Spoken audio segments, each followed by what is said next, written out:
జైత్యాలలో కాంగ్రెస్ కు big shock. Rebel అభ్యర్థుల తరఫున జీవన్ రెడ్డి ప్రచారం. మున్సిపల్ ఎన్నికల వేళ జైత్యాల జిల్లాలో రసవత్తర రాజకీయాలు సాగుతున్నాయి. స్థానిక మున్సిపల్ ఎన్నికల్లో నిజమైన కాంగ్రెస్ పార్టీ కార్యకర్తలకు టికెట్లు దక్కలేదన్న మాజీ మంత్రి జీవన్ రెడ్డి అసంతృప్తులతో ఇండిపెండెంట్ గా నామినేషన్ వేయించారని ప్రచారం సాగుతుంది. అంతేకాక వారి తరఫున జీవన్ రెడ్డి ఎన్నికల ప్రచారం చేయడం సంచలనంగా మారింది. జైత్యాల నియోజకవర్గం నుంచి కాంగ్రెస్ ఎమ్మెల్యే అభ్యర్థిగా ఓడిపోయిన జీవన్ రెడ్డి నిజామాబాద్ ఎంపీగా కూడా ఓటమి పాలయ్యారు. ఈ క్రమంలో జరిగిన రాజకీయ పరిణామంలో జైత్యాల బీఆర్ఎస్ ఎమ్మెల్యే సంజయ్ కుమార్ కాంగ్రెస్ లో చేరారు.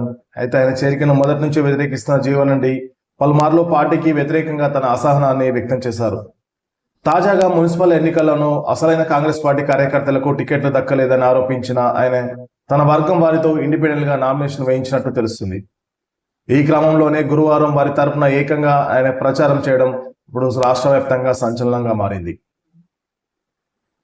అయితే జైత్యాల పట్టణ మున్సిపల్ ఎన్నికల ప్రచారంలో పాల్గొన్న మాజీ మంత్రి తాటిపర్తి జీవన్ రెడ్డి మొదట దగ్గులమ్మ ఆలయంలో అమ్మవారిని దర్శించుకున్నారు. అనంతరం జైత్యాల పట్టణంలోని 33వ వార్డ్ కౌన్సిలర్ అభ్యర్థి నీలం లతా పెద్దులు గారి ఆపిల్ గుర్తు తరఫున ప్రచారం ప్రారంభించారు. అలాగే పట్టణంలోని 2వ వార్డు, 10వ వార్డు, 11వ వార్డు, 14వ వార్డు, 16వ వార్డు, 27, 38 వార్డులలో పోటీ చేస్తున్న ఇండిపెండెంట్ అభ్యర్థులు ఎయిర్ కండిషనర్ గుర్తుకు ఓటు వేసి గెలిపించాలని ఆయన కోరారు. ఈ సందర్భంగా ఆయన మాట్లాడుతూ కాంగ్రెస్ పార్టీలో దొంగల పార్టీ తమ గుర్తును ఎత్తుకుపోయారని, అందుకే యాపిల్ ఎయిర్ కండిషనర్ గుర్తులు పట్టుకుని వచ్చామని ఆయన ఓటర్లను ఓటు అభ్యర్థించారు. 40 సంవత్సరాల నుండి కాంగ్రెస్ పార్టీలో పనిచేస్తే ఇవాళ అన్యాయం జరిగిందన్నారు. మీరే న్యాయం చేయాలని, మీరే ఆదరించాలని ఆయన ఓటర్లను కోరారు. 40 సంవత్సరాల నుంచి జెండా మోసిన వారికి కాకుండా వేరే పార్టీ వారికి టికెట్లు ఇచ్చారు. దొర దగ్గరికి పోలే అని నిజమైన కాంగ్రెస్ కార్యకర్తలకు అన్యాయం చేశారు.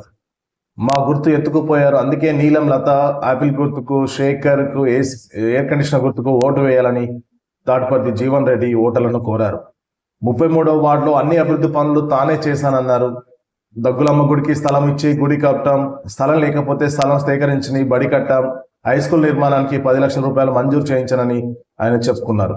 ముదిరాజు ఆడబిడ్డ లక్ష్మిని కౌన్సిల్ చేస్తే జైత్యాల పట్టణంలోని రాష్ట్రంలో ఎక్కడ లేని విధంగా అంగడి చెట్టుని రద్దు చేయించనున్నారు. పండ్లు కూరగాయలు అమ్ముకునేవారు ఎవరు కూడా అంగడి చిట్టి కట్టడం లేదన్నారు. జైత్యాల పట్టణంలో ఏ పనైనా జీవన్ రెడ్డి చేసిందని, ఈ దొర వచ్చి చేసింది ఏమీ లేదనేసి జీవన్ రెడ్డి ఓటర్లకు విన్నవించారు. ఏ హోదాలో ఉన్న 40 సంవత్సరాల నుంచి జైత్యాల పట్టణంలో మీతోనే ఉన్నా కానీ ఏనాడు ఊరు విడిచిపోలేదు. రేపు కూడా ఏ హోదాలో ఉన్న మీ సమస్యల పరిష్కారానికి కృషి చేస్తానని ఓటర్లకు చెప్పుకొచ్చారు.